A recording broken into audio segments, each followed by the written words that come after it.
Добрый вечер, рад приветствовать в Советском спорте. Как настроение? Настроение отлично вообще. Очень. Представься, фамилия, имя, команда какая? Храпонов Никита, команда Виктория, 3 Б.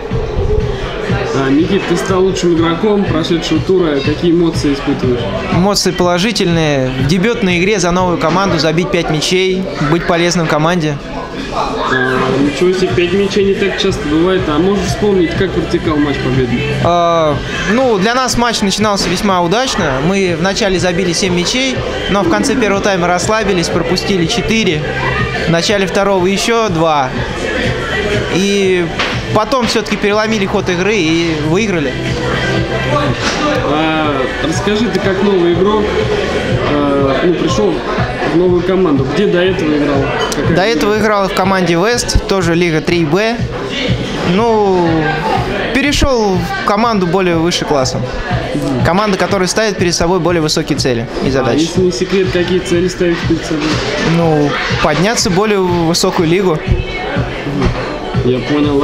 И по твоему мнению, как в этом сезоне получится подняться? Я думаю, да. Мы отстаем на 6 очков от 3-го места. Это вполне реально. Зная вашего харизматичного наставника, я думаю, у вас все получится. Я надеюсь на это. Спасибо за интервью. Приходи почаще станешь лучшим игроком. Удачи тебе и твоей команде. Спасибо большое.